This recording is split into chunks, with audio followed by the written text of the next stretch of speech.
Bom dia, boa tarde, boa noite para você do Vai Cair na Prova que está aqui assistindo a mais essa aula. Eu sou o professor Augusto Mozart, ou sei lá como você preferir me chamar, professor de História do Brasil e também um dos coordenadores aí do nosso curso. Enfim, mas o que importa aqui agora é a História do Brasil. História do Brasil que não é minha, ela é nossa, né? Ela é minha, ela é sua, ela é nossa, ela é a história do nosso país. Isso é quase uma cantada, né? Se você for parar para pensar. Um dia eu vou usar isso na vida. Ou não, né? Acho que não. Mas de qualquer forma, o que importa? É a história de todos, é a história que está próximo de nós, é a história que a gente consegue ver na rua no dia a dia, a gente consegue ver monumentos, a gente está muito próximo dela. E à medida que quanto mais você estuda a história do Brasil, mais você percebe o quão importante ela é para entender a nossa realidade e ver que a gente não veio do nada, que a gente tem uma história, que a gente tem um passado e que, com algumas aspas, é bem bonitinho, né? Agora, mais do que bonitinho, ela é bem interessante, cara. É bem interessante. Afinal, em que outro país um parlamentar matou o outro dentro do Congresso? Isso é só do Brasil, cara. Então, a gente tem nossas peculiaridades. Acho que a gente tem nossos motivos para se orgulhar. Professor, você está dizendo que se orgulha de um parlamentar ter matado o outro dentro do Congresso? É, não deveria. Mas enfim, deixa isso para lá e vamos falar do que importa. Na sua apostila de História do Brasil, estamos na aula 1. A aula 1 é a primeira aula, né? Olha só que incrível. A primeira aula ela fala da expansão marítima portuguesa e da descoberta do Brasil. Abre um pequeno parênteses aqui. A imagem está meio chuviscada aí, mas não se assuste não. Não é problema da sua qualidade de vídeo ou de internet, não. É por causa da iluminação do período noturno aqui onde eu estou gravando a aula, que não é a iluminação mais adequada. As próximas aulas eu gravarei de dia e aí eu espero estar com mais qualidade na resolução. Fecha o parênteses. Voltando para a história do Brasil. A nossa história ela pode se iniciar de várias maneiras, né, pessoas? A gente pode iniciar esse processo falando de várias coisas. A gente poderia falar, por exemplo, de indígenas, de povos nativos do Brasil e coisas do tipo. A gente vai falar disso agora? Não, não vai. Lá na outra frente da história, a gente vai ter uma série de aulas só sobre povos nativos da América, e aí sim vai se falar dos povos nativos do Brasil.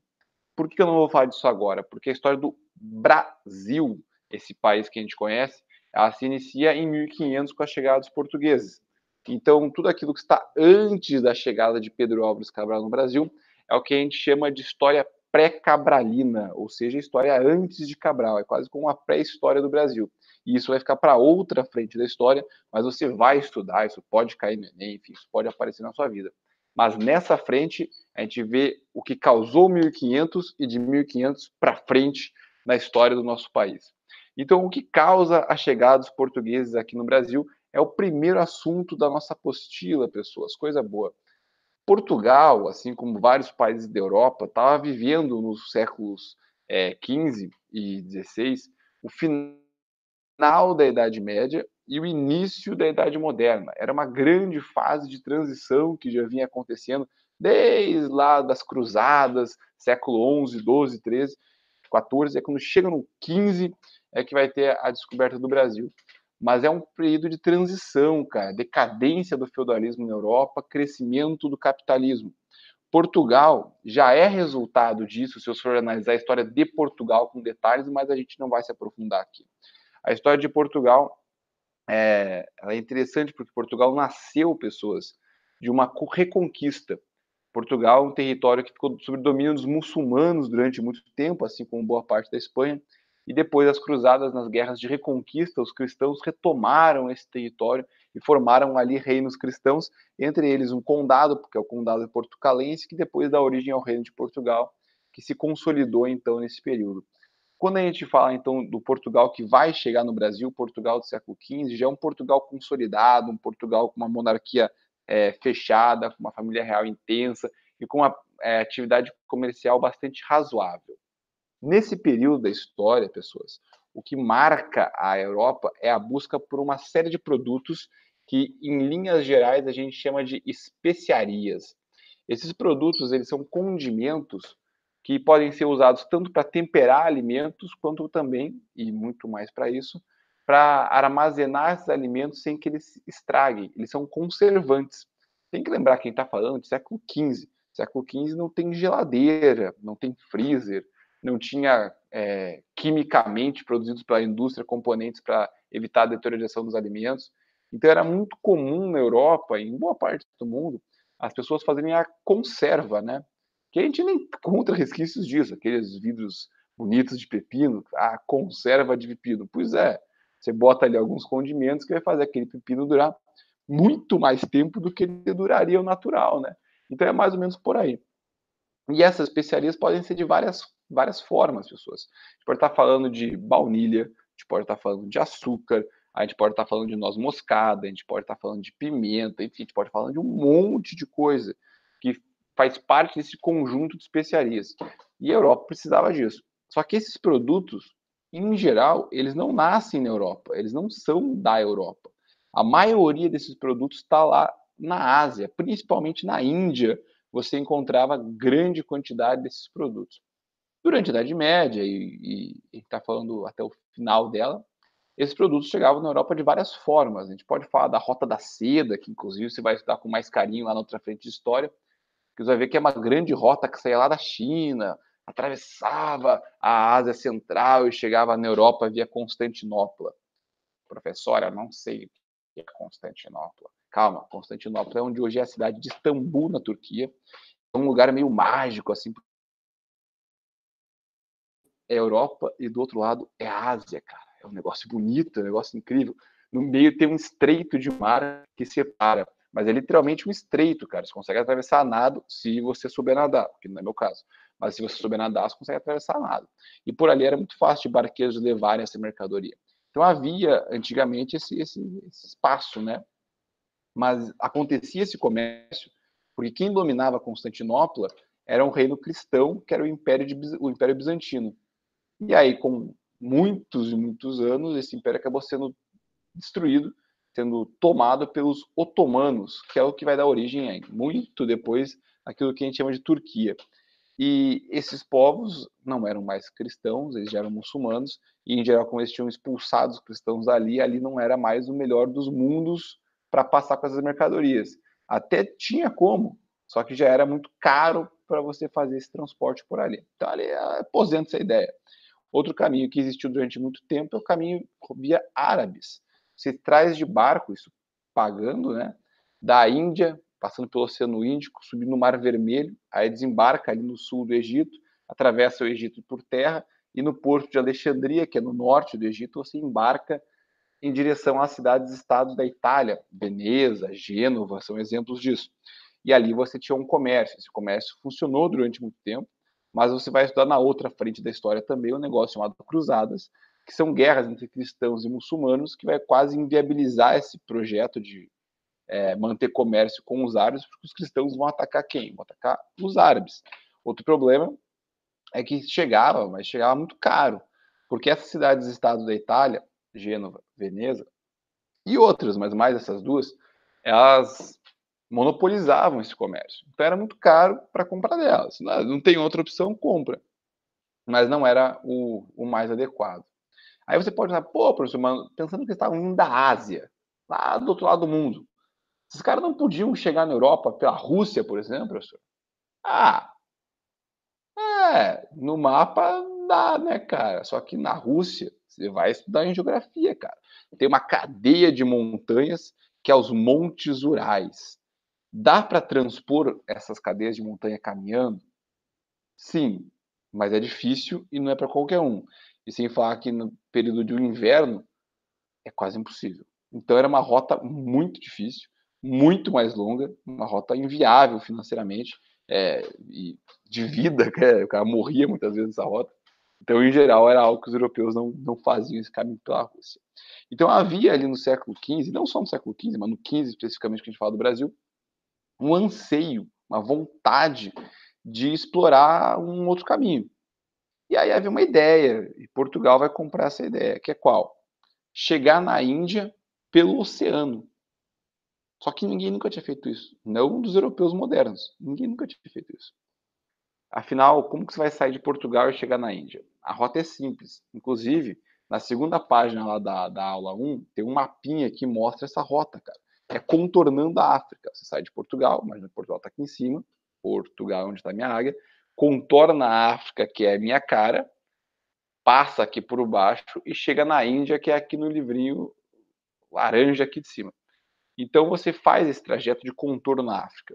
Só que legal, no papel, beleza, vamos lá, vamos fazer. Problema 1, se ninguém tinha feito, ninguém tinha certeza se daria certo. Problema 2, eles não sabiam aonde a África acabava. Eles apenas imaginavam, putz, a África deve acabar em algum lugar. Mas se ninguém foi lá, a gente não tem um mapa para saber onde ela acaba. A gente não sabe como que ela acaba. A gente não sabe se ela acaba. Vai que ela não acaba, vai que a África é eterna. Isso não faria o menor sentido geográfico. Mas enfim, vai que a África é eterna. Problema 4. Acho que é o 4, né? Eles tinham muito medo do mar. Eles tinham muito receio do mar. Ainda mais do Oceano Atlântico. Eles chamavam de mar tenebroso, inclusive. Por quê? Porque primeiro tinha os medos reais. Você podia estar navegando e se perder, nunca mais voltar para casa. Você podia estar navegando, pegar uma tempestade e seu navio afundar. Você podia estar navegando, sei lá, uma onda destruir seu navio e você morrer afogado. Você podia estar navegando, não achar lugar nenhum em lugar nenhum e ficar sem comida e morrer de fome ou de sede. Tudo isso podia acontecer e muitas vezes aconteceu nas grandes navegações. Mas tinha também os medos imaginários, aqueles que principalmente pescadores contavam. Né? Ah, tem o monstro marinho. Pô, eu tava navegando, aí veio a serpente e comeu meu barco. Mas eu enfiei uma espada no olho da serpente porque eu sou muito foda e aí eu consegui salvar todo mundo. Pera, se ele não tinha mais barco, como é que ele salvou todo mundo? Não importa, eu salvei todo mundo.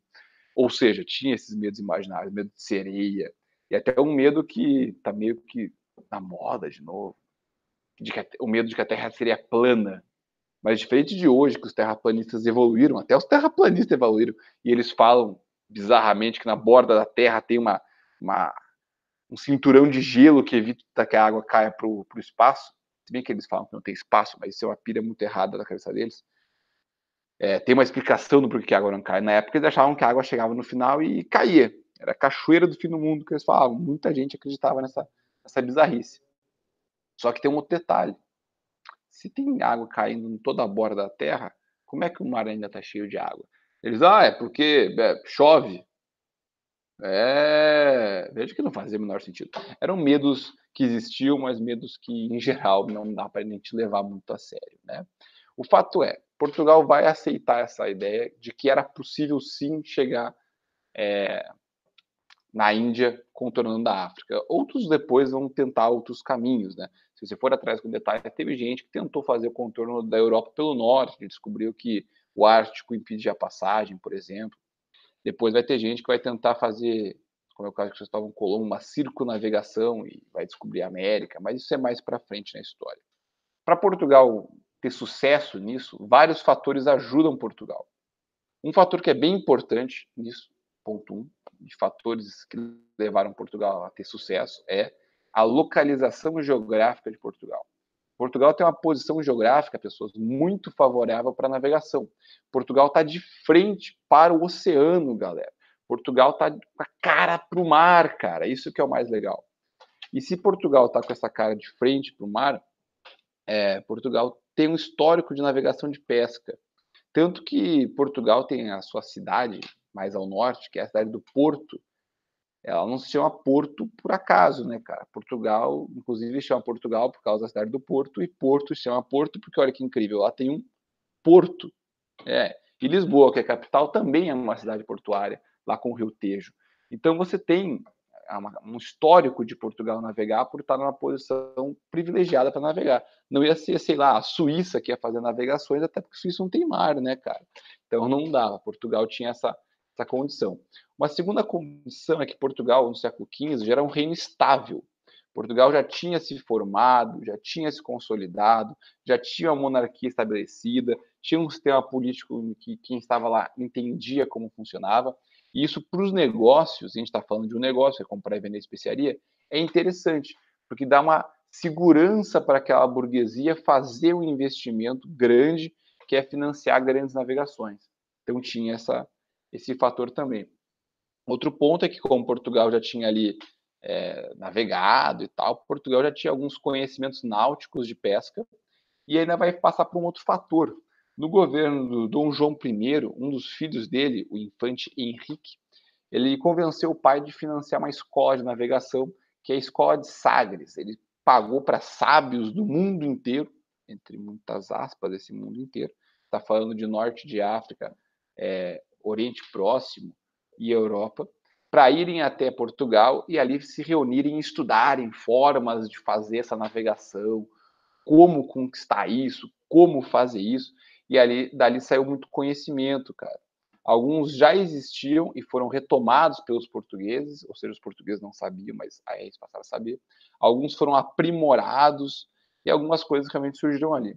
Principais fatos ali dessa escola de Sagres, a gente pode citar o astrolábio, que serve para você se localizar no meio do oceano quando está navegando, usando as estrelas, você calcula o ângulo da estrela, daí você se desloca, calcula o ângulo da estrela de novo, e aí você forma um triângulo, né, um triângulo retângulo, e você consegue descobrir o tanto que você se distanciou do ponto A ao ponto B no mundo. É um negócio bem legal, mas é matemática, né, cara? Não é tão legal assim de fazer o cálculo, mas é legal de imaginar.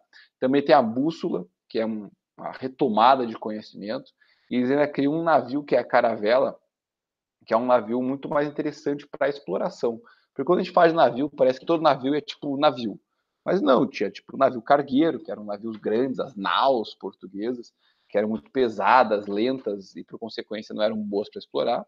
Tinham também os galeões de guerra, por exemplo. E a gente está falando que tem as caravelas, que eram navios menores, mais leves, mas mais rápidos.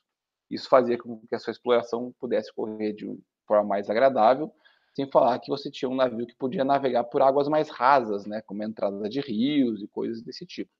Então era muito mais interessante você estar usando a caravela para fazer essa navegação. Outro ponto que a sua apostila tem ali é com relação à própria Igreja Católica. A Igreja Católica de Portugal incentivava as grandes navegações, não pela questão comercial, mas pela ideia da expansão da fé.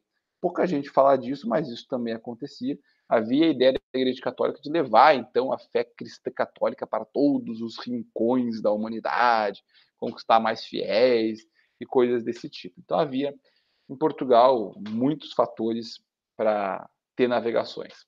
Primeiro parênteses, a escola de Sagres não era um lugar físico, pessoas. Não confunda o termo escola com um espaço físico escola.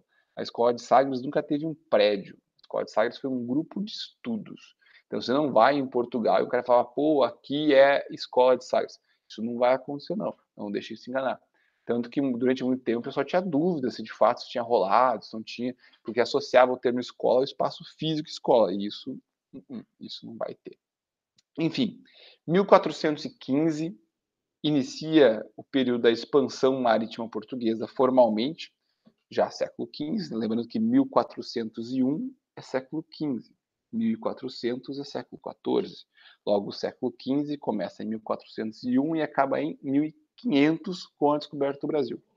Nesse 1415 vai ter a tomada de Ceuta. Se você olhar no mapa, que tem lá na primeira página da aula 1 mesmo, você vai ver que Ceuta é tipo assim, do lado de Portugal no mapa, né? É do outro lado do estreito que tem entre a Europa e a África, e é muito próximo, né? Por que a gente fala disso e isso é algo importante? Primeiro porque Ceuta era um domínio muçulmano, então Portugal teve que fazer, além de chegar com navios ali, fazer uma guerra para tomar a cidade. E Ceuta era também um ponto de comércio muito forte.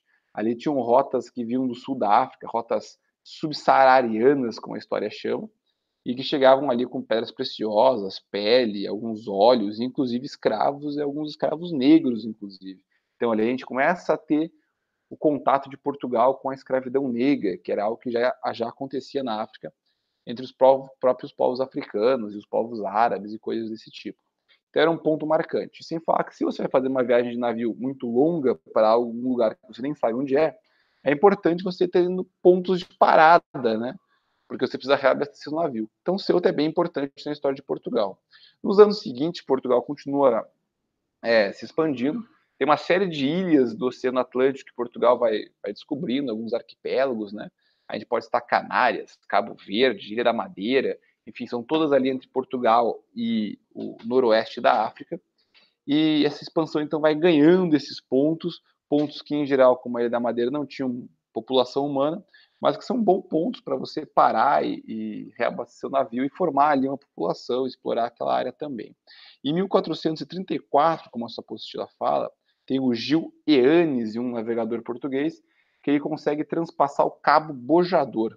O Cabo Bojador é onde hoje é o sul do Marrocos e o norte do Saara Ocidental, que é um pseudo país lá da África, e que é uma área de navegação muito difícil, o mar ali é muito agitado, tem muitos nevoeiros, e os portugueses levaram tempo para conseguir passar por ali, apesar de já conhecer aquela área. E aí o Gil Eanes transpõe o Cabo Bojador, ficou marcado, teve muita festa em Portugal. O pessoal achava até que dali para frente tudo ia ser fácil. Tanto que o Papa da época chegou a criar uma bula, cara, dizendo que tudo que estava ao sul do Bojador, que Portugal descobrisse, seria de Portugal. Depois eles vão quebrar essa bula aí, né? Essa bula não vai ter muito futuro, não. Outro ponto marcante é em 1460 já, ali portugueses chegam em Serra Leoa, e aí a expansão não para mais, cara. Em 1473 chegam no Golfo da Guiné, que é aquela dobrinha que tem na África. Se você der o mapa da segunda página da aula 1, você vê essa dobrinha que a África faz. Esse meio da dobrinha é o Golfo da Guiné. E aí, depois disso, você vai ter um Diogo Cão, já na década de 80 do século XV, eles chegando na região onde hoje é o país chamado Congo. Ali você tem o Rio Congo, e ao chegar no Rio Congo, ele é um rio muito grande, né, na sua foz, o Diogo Cão até achou que ali era o fim da África, cara. Pô, cheguei no fim da África. Entrou rio adentro, explorou, botou marcas de pedra, marcando a expansão territorial de Portugal, mas não era o fim da África. Era só um rio Diogo Cão. Tadinho do Diogo Cão. Não ficou tão famoso. Mas finalmente, em 1488, veio um nome muito mais famoso, que é o do Bartolomeu Dias. O Bartolomeu Dias, ele é o primeiro navegador português que consegue sair de Portugal, contornar a África e chegar onde hoje é a cidade do Cabo, na África do Sul, o tal do Cabo Bojador, ou Cabo das Tormentas, ou Cabo Bojador, não, perdão, Cabo da Boa Esperança, ou Cabo das Tormentas. Esse local, que é o extremo sul da África, aí sim é o final da África. Aí você fala, pô, e aí, professor, ele continuou para a Índia? Ele percebeu o problema, ele não tinha mais condições disso. Se você for ver com detalhes a história dessa viagem, o Bartolomeu Dias chegou na África do Sul aos frangalhos, cara. Poucos homens, navio destruído, vários já tinham afundado, então estava tudo errado. O que ele faz, cara? Ele retorna a Portugal, inclusive ele bota um diário de bordo porque ele achou que ele não chegaria vivo em Portugal. Só que ele percebeu que para voltar era muito mais rápido do que para vir para a África do Sul. Por quê, pessoas? Tem um nome que é geográfico: correntes marítimas. Ele percebeu que as correntes marítimas tinham muita influência na navegação, que o mar não é uma lagoa parada, o mar está em constante movimento. E estando em constante movimento, ele percebeu que no litoral da África, o litoral oeste da África, que está de frente para o Brasil, a corrente marítima te joga do sul para o norte, até o Golfo da Guiné. Aí o que ele sacou? Se a água bate no Golfo da Guiné, ela tem que ir para algum lugar. Ela vai desviar e ela deve rodar para o sul de novo. Então, muito mais para o oeste do litoral da África, deve ter uma corrente marítima que joga do norte para o sul. E isso vai fazer a viagem ser muito mais rápida. Tava certo, cara. Era um gênio da navegação. Tanto que ele vai aconselhar os próximos navegadores portugueses. E aí, em 1498, Vasco da Gama é o primeiro navegador português. E ó, falar que o Vasco é o primeiro é quase uma ironia para quem conhece futebol, né? Mas na história, o Vasco da Gama foi o primeiro navegador português.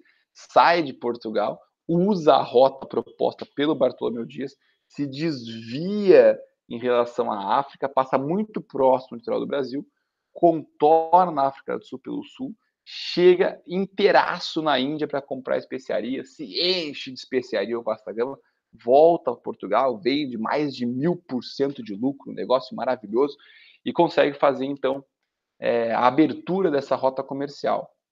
O que tudo isso importa para a história do Brasil?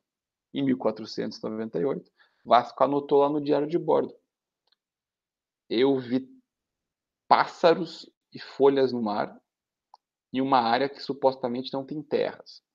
Porém, se tem pássaros e tem folhas, pessoas, o que tem ali? tinham terras.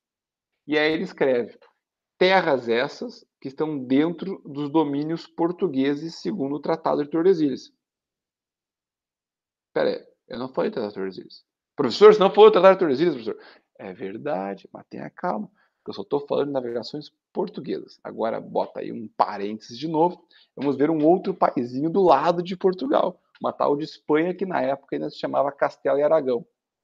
Lá teve um outro navegador, que nem era espanhol de verdade, nasceu em Gênova, na Itália, chamado Cristóvão Colombo, que tinha passado pela Universidade de Salamanca, tinha trocado uma ideia com os monarcas lá da Espanha, como a Isabel de Castela, o Fernando de Aragão, eram casados os dois, e convenceu a ganhar alguns navios para fazer uma viagem para a Índia, e segundo ele chegaria na Ásia em 1 ou 2 meses, só que não fazendo como os portugueses, querendo contornar a África, indo para o oeste.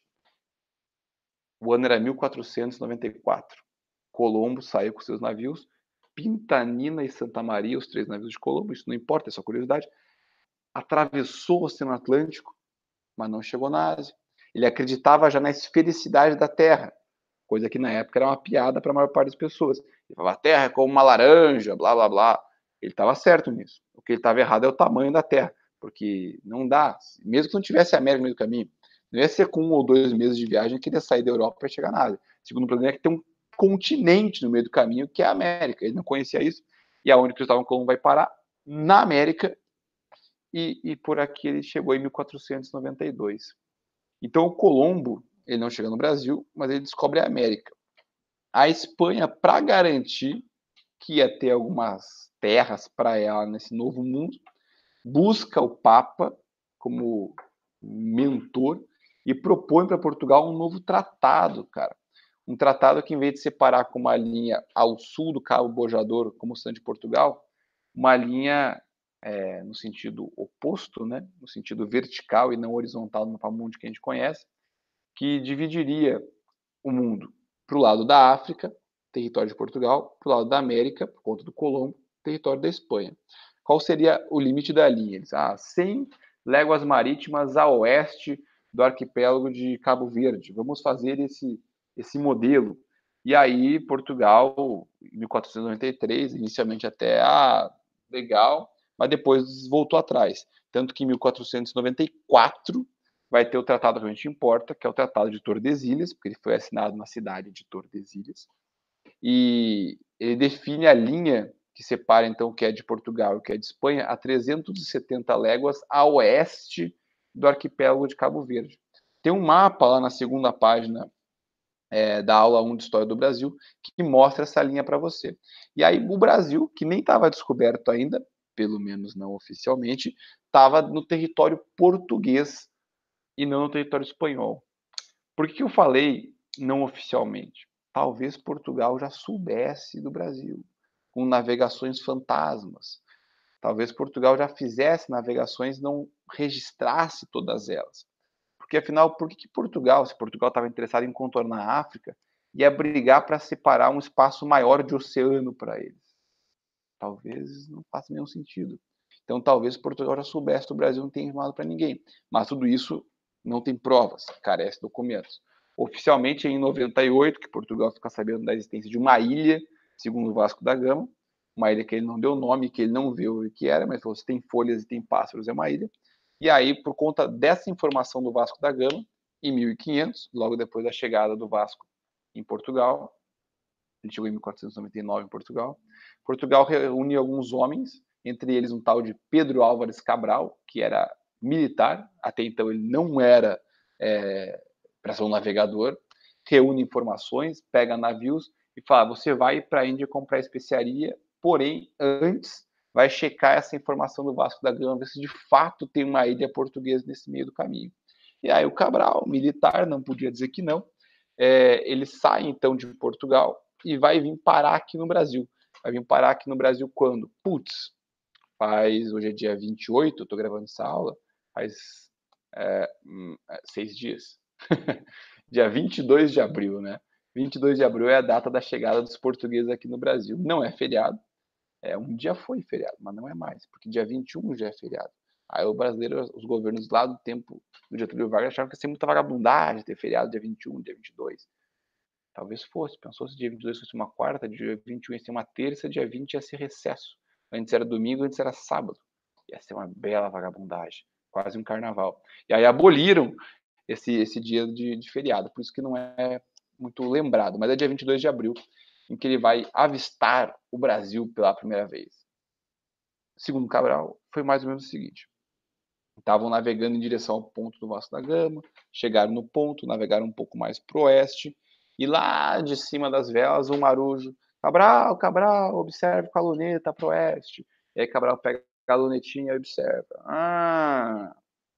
Temos uma mancha verde no horizonte. Ele não estava falando da torcida do Palmeiras.